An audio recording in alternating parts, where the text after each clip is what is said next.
I need some tips. Like, am I doing all right? Yeah, first of all, I would not have guessed that, this is sort of a tangent career move. See? I told all of you I'm doing I'm fine. not just saying that. I was like, might have a little future here. What can I say? Welcome to Hanakuma's Good Trouble, where we celebrate those who have the courage to disrupt the norm. I'm Nick Kyrgios, professional tennis player and your host. In each episode, we'll sit down with game changers who aren't afraid to rock the boat. We'll dig into their stories and the waves they've made in their worlds for the better.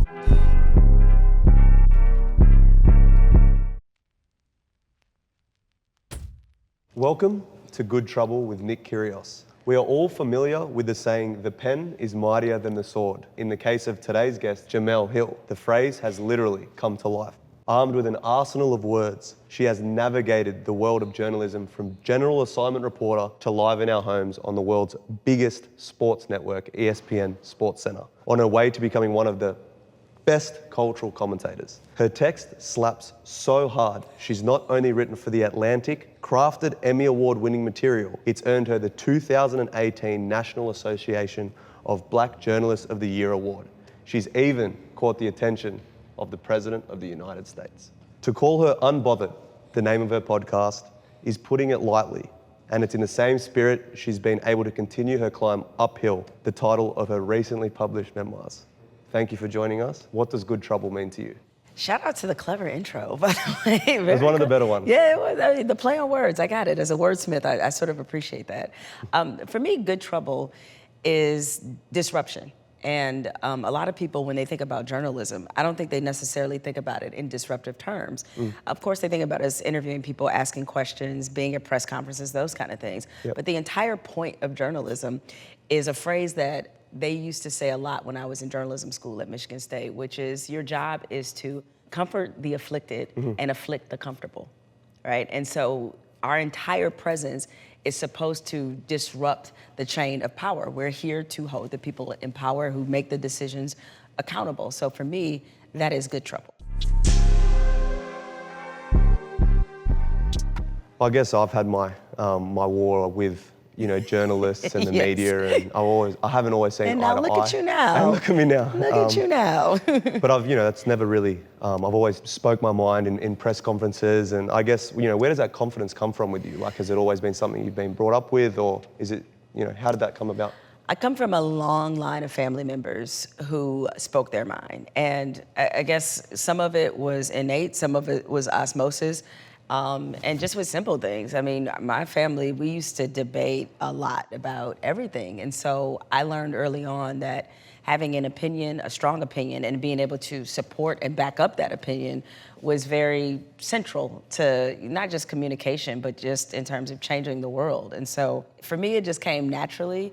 And it wasn't even something that I was aware was some kind of superpower. To other people, like, well, you just speak your mind. I'm like, I never looked at it that way. I just like, oh, I have something to say, I'm gonna say it. And it just kind of is what it is after that. So I guess it's a combination of innate and osmosis. Were you ever media trained at any point in your career? Because I got taught media training early in my career, and it obviously didn't work at all because I went into press conferences and I was just, Piers Morgan's catching me for eating sushi in a press conference. Like, I've just had a shocker with it. And I guess, do you ever have that training? Did anyone kind of coach you, or did you just go in there feeling confident? I never got into this business ever with the idea of being on camera, ever. Yep. I came up during a different time, and I wanted to be a print journalist. And during that time, there was a very clear delineation between print journalists and broadcast journalists. We were two gangs. It was like Crips and Bloods. Like, Yep. no, we don't want anything to do with that. The real journalists write. They're not on TV. So I had to learn everything on the fly. I had to, being out front and presenting the story, sometimes being the story, was totally new to me. My media training was just in sitting down with athletes like you and understanding why certain athletes were compelling, understanding the things that worked, understanding the things that didn't work. And I think it is in many ways very akin to what you're doing now. It's like being on this side, you know what it's like, right? So you know the questions that you want to ask somebody, you know what you find to be interesting and compelling. And so being on this side, I know from talking to people like you what compels people when you speak about your experiences and being candid and authentic, and how that tends to draw people more so than canned answers definitely. and those kinds of things. So. But I guess what drew you to, journalism and more specifically like sports in general? Like, were you a sports fan growing up? I was a huge sports fan. I was the neighborhood tomboy for sure. So a lot of my early experience was through playing. I was one of those kids who really immersed themselves. Like I knew baseball was my first love. So I knew every player, all the teams. During that time, you actually had to read the newspaper to follow your favorite team. So Different time. Different times. So that actually introduced me to journalism, is having to read the sports pages. Right. And I saw from reading the sports pages that people actually make a living talking and writing about sports. And I was one of those weirdos who knew in high school that I wanted to do this. So I started pursuing a journalism career when I was in 10th grade. I wrote for my high school newspaper. It is ridiculous. It was always writing. That was my love, reading and writing. My tennis journey is a bit different to yours. I wasn't so set in stone. Like, you obviously fell in love with writing very early on. You knew that was your calling and you were super talented with it. But, I hated tennis. I grew up, I was very fat, overweight as a kid, and my mum saw that and she was like, oh, you need to be a bit active. She kind of dragged me down to the tennis courts and got me into the tennis, and I hate it. I was crying. I remember it. It's traumatizing to this day, to be honest. Wow. And I loved basketball. I loved the culture. I used to sit there watching, VCR tapes and CDs of, all these Vince Carter dunks, and I just loved everything about basketball. The camaraderie, the teamwork. But tennis for me was And you got the height. I do have the height. And I played it. height. I played it when I was young, and it just, coming from Australia, I wish I kind of, speaking to you and how passionate you are about writing and following what you love to do is for me, I kind of want to go back and turn the clock back and just be follow that NBA dream. It's so strange, I can see how much happiness it's brought you, but my tennis journey has been. So if you hated it early on, Yeah. what was it that made you go back? I guess my parents pushed me towards, just that dream of tennis. They loved the sport, and in Australia, tennis is huge. It's one of our biggest sports there, and I know it's not the same, as big as in America, but my family didn't have much growing up, and they kind of saw that I was talented, and they kind of saw that, I guess, as a way out to, having a better life. So it's, we have such different, I wish that I did follow the NBA kind of dream. But it's one of those things where, there's lessons in that, right? There's lessons in the fact that maybe something that, while you may have displaced a dream, so to speak, you were able to find something else that you were really passionate about. And a lot of people don't have the courage to do that. True. People get locked in on things, and when that doesn't work out, it discourages them to the point where they don't want to do anything else. And you, whether pushed or however it worked out, it was sort of clear this was maybe where you were destined to be. Definitely, I wouldn't be here right now. Might not be here right now. The platform I've been given is amazing, and it's been a great journey, that's for sure. And is there anyone over time that's helped you, become who you are? Did you look up to anyone? Any other writers? Oh, it was a ton. I mean, Michael Wilbon, who hosted Pardon the Interruption on ESPN, arguably the most successful debate show ever that has been on television. Yep. And when I first was introduced to Michael Wilbon, he was just a columnist at the Washington Post. And following his career, that was the person whose career I wanted to most model. They say imitation is the greatest form of flattery. And while I wouldn't advise necessarily imitating a writer, but I think you can learn so much from how they use their voice and how they put together, sound arguments and columns, that it really impacted me, as a writer. And of course, there are plenty of fiction writers that I loved, from James Baldwin to Maya Angelou, just so many. And so those were also equally good influences on me as well. So you've done pretty much the biggest sports shows in the world. How did that experience influence you while you were kind of, working there? And how's that different now? Well, much like you and your accidental gravitation toward tennis, I had a very accidental, unlikely, defiant journey into television. It was something I did not want to do. When I first started at ESPN in 2006, they hired me as a writer. And at the time, it was my manager's idea to just have 20 television appearances thrown into my contract. And I told him that was ridiculous. I was like, I don't want to be on TV. Nobody's going to put me on their television. Who cares? And I think, I know usually when we hear the phrase ignorance is bliss, it's usually in the negative. But sometimes it's actually good. And let me make the case. Because I thought so little about television, and because in my mind it was not the medium for me, I didn't take it seriously. And so when I started doing TV, I was always me. I wasn't, good. right? I just didn't take myself or it too seriously. And it turns out it weirdly worked. And because of my level of comfort, people were very surprised that this was something that I didn't do from the beginning. And the way it works at ESPN is that one producer sees you on one show, then another producer from another show will call you. And I was 2 years in to my career at ESPN, and half of my job was television. And 2012, 13, I dropped writing and just focused purely TV. on doing Well, television. I can already tell by you sitting here, you're real, you're authentic. So I can try to be. definitely tell why they wanted you on TV most of the time. In your memoir, you discuss, some of the addiction that you dealt with within your family, and how have you used that as motivation, and how has it helped you on your journey? I wonder if this is the case for you as somebody who grew up in challenging economic circumstances. Yep. We both did.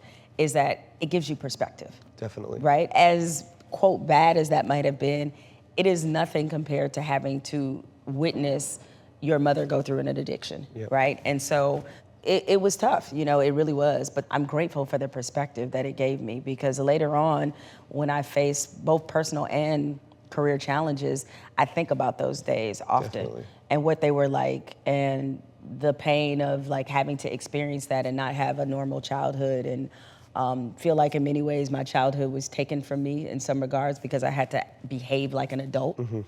It made me have a much tougher skin, and in some ways that's good and that's bad, because it's good in the sense that it equips you to face the world's challenges, but it's bad because the one thing I still continue to struggle with is showing vulnerability. Yeah. Even understanding how to process, my emotions in real time. And so the trauma and the scars were certainly there, but the lessons, I think, definitely equipped me for things that I would face later in life.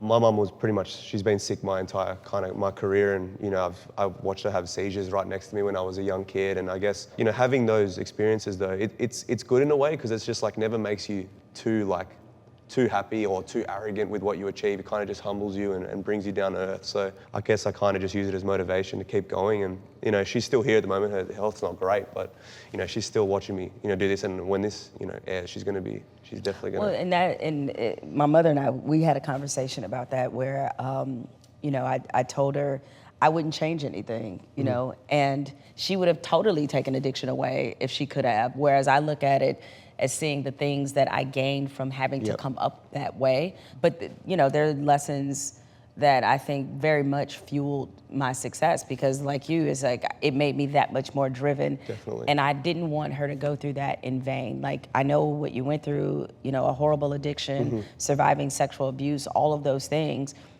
And as awful as they were, I wanted you to see how the generational trauma of that was broken. Is there any particular time, I guess, through school or when you started writing, when the first article you printed and you were like, okay, that's me, the first time you were heard? I think I felt that probably when I was about 17. And I was very fortunate because I got to work for the professional paper in Detroit when I was in high school. Mm-hmm. And I wrote an essay about a kid at my high school. Mm-hmm. My high school was pretty much all black, and he, to my knowledge, was the only white kid that went to the school. And it was, a school of 2,000 students, right? Mm-hmm. And he was picked on and bullied and beaten up quite a bit. And I wrote this entire essay about how, while I understood the level of trauma that most black people in America had faced, we can never take on the traits of the people who have oppressed us and use those and weaponize those against other people. It's never gonna work. And the response to it was amazing. And it really taught me the power of writing in words, and writing from a point of view, and writing with authenticity and honesty, and that people respect that. Little did I know then, how much writing that way and writing about race at 17 years old would play out later in my career, because I didn't even think about it in those terms. I was like, I know this kid in my high school, he's getting bullied, and I need to write about this. And that was really the mission. From where you were 17 years old to now, you see social media, Instagram, Twitter, all these social media platforms. And obviously you know how powerful words are, but I just feel like people don't really understand how powerful they are now when you write something. What would you tell people that don't really understand, say something negative about someone that can really affect someone's, life moving forward?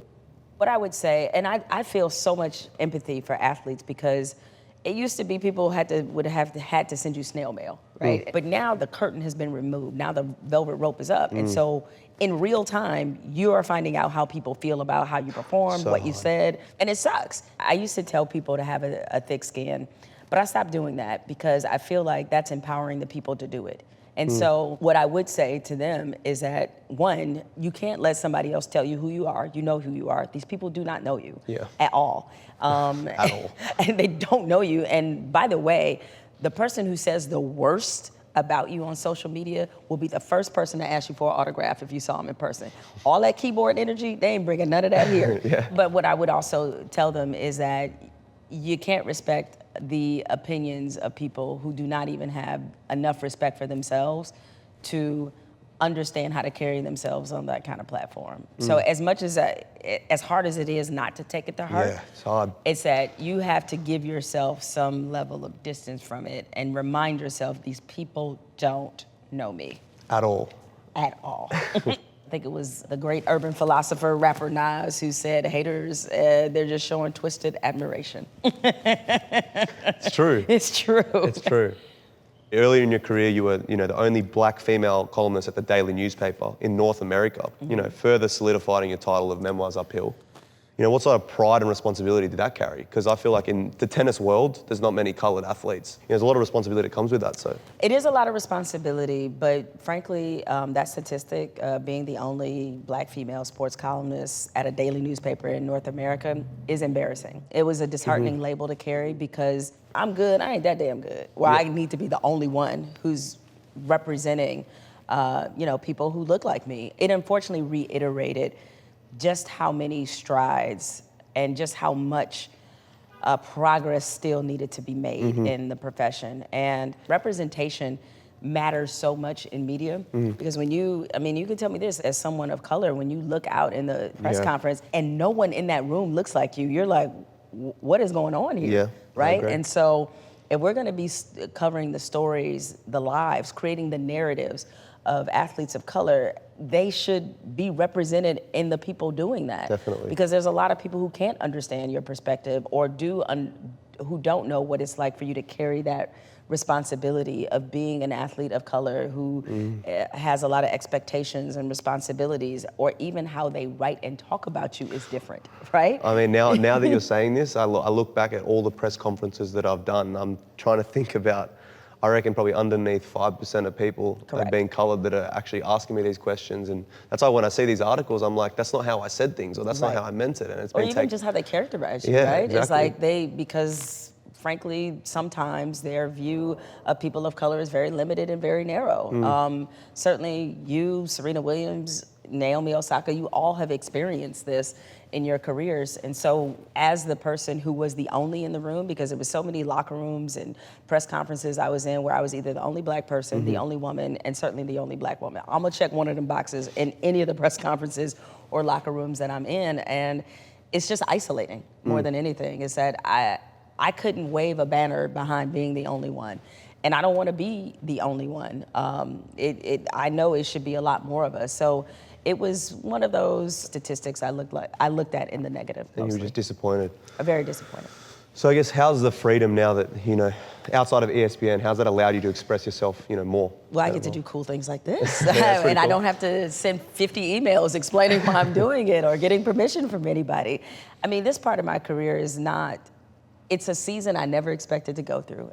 The fact that on any given day, the only person I have to ask permission is me. And that part is very, very empowering. And, I didn't think that I would, own my own production company and all these other things. Like, I never saw that in the cards. But it's exciting because I've gotten to do so many different things, on top of being involved with various platforms, even doing some acting. I play myself very well. I can play a journalist very well. I can play myself very well. So being in these different entertainment spaces has really fed my creative spirit. So that part I just really enjoy. So you've had the, effortless ability to step in the spotlight and, address what needs to be said. So you kind of are good trouble. You inspire so many people. So how do you plan on, continuing to embody that and making sure that you expand this space for others and people maybe don't want to say things or tread on any eggshells? Like, how are you gonna? So that's the person I always think about whenever I make the decision to speak on something. I don't think about how it can amplify me or what it could do for me. I think about the person who is voiceless. I think about the person who can't speak to what I'm speaking to, who can't say what I can say. Whenever I talk so passionately about voting, I always say, like, I could not vote and be fine.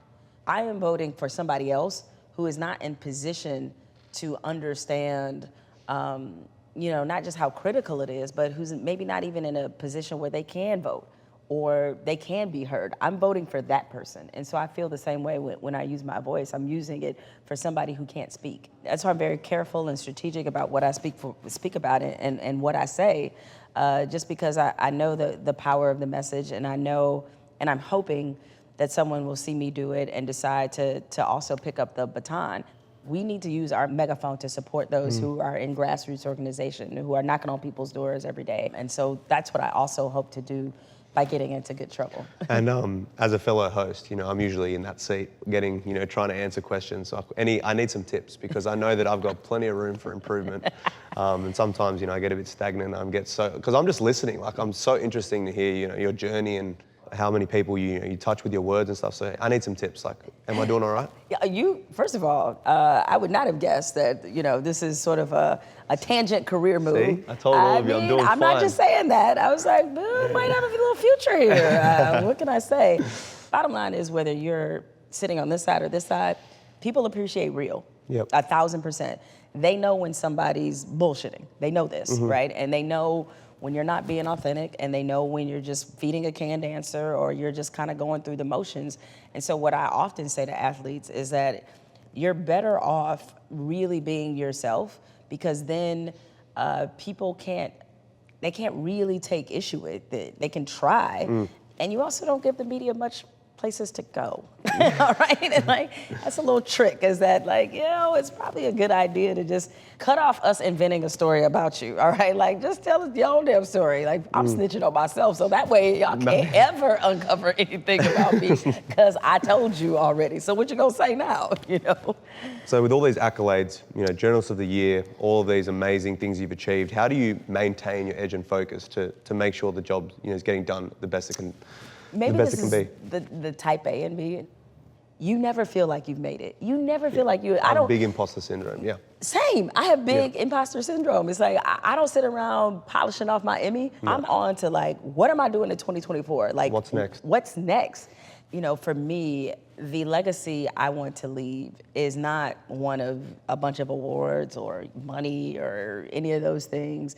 It is a legacy of service. It's I want to know that this profession is in a better situation, a better place than when I got into it. It's a daily struggle, because some days I'm like, okay, journalism might be on the right track. The other days I'm like, journalism on fire right now. What is to happen? But I want to be a part of that process of bringing it to a better place. So that matters more to me than anything I could win or collect for personal accolades. What would you tell the next generation of women looking to become sports journalists and cultural commentators? I would tell them to really brace themselves for the fact that people are going to see what you aren't before they see what you are. There's still a lot of stereotypes that women in journalism, sports journalism in particular, face about, our knowledge, the way that some people have stereotyped us. They act as if, somehow all of our sports knowledge came directly from the genitalia we have, and that's not exactly how that works, because there's plenty of sports writers and sports commentators I've worked with that ain't never played nothing. Yeah, so it's so women often get that all the time, oh, you didn't play, you can't play, whatever. But brace themselves for the fact that those stereotypes about, why we're in the profession are going to be there, and you're gonna have to deal with that until people understand that you're good at your job. As always, focus on the craft. I feel like so many of the younger journalists now, because they see myself or, Michael Wilbon or Stephen A. Smith or Carrie Champion or all of us on TV, they think that we were born on television, right? They think that everybody gets to be on TV, everybody gets to be at ESPN, everybody gets to be at CNN or whatever, and it's like the majority of journalists are actually working class people. It's not about building a brand. You can't build a brand if you don't have a product. The product is you investing in your craft, learning how to be the best on air, learning how to be the best writer, the best interviewer, the best at developing sources, the best at building relationships with the people that you cover. Like, that's the part you should be invested in. And the other things, the social media attention, the opportunity to do cool things, win cool awards, that will come as a result of the work that you put in. So, like for me, earlier in my career, I was authentic, but then I kind of got, negative press for it, and that kind of made me try and fit in a bit too much, and I kind of lost myself a bit. So I guess there's an authenticity to you and your work, and you've been, you stayed true to yourself. How would you advise others to kind of pursue their dreams, but being authentic as well, even if they get like shut out millions of times? Yeah, that's a big part of it. Is like, I think it takes a while for maybe some of us to understand is that there's only one you. See, I can't be you because you're already taken, right? You can't be me because I'm already taken. Like, understanding that you are enough and understanding that you bring something unique that no one else does will allow you to hold on to that authenticity and really see it as a value and not see it as something that's a detriment. And the other thing I would say too is, in whatever space you go into it, be it the world of tennis, be it journalism, know who you are before you come through the door. Don't let the place change who you are. And unfortunately, I see this happen a lot, and I'm sure you've seen it too, is that people get to certain positions and they become a different person. You got to know and be rooted in your identity before you go into your success. Otherwise, the success will change who you are. Well, thanks for coming on. It was truly an honor. It was an honor to get to know you in this setting, and I'm probably gonna feel bad for saying this, but not really, but I hope the Nuggets repeat. So just wanna throw that out there. Nuggets? I hope the Nuggets repeat. No, you Just don't. saying. You like the Celtics. You Do like not. the Celtics. Yes, you do. They're my mortal enemy. Do not.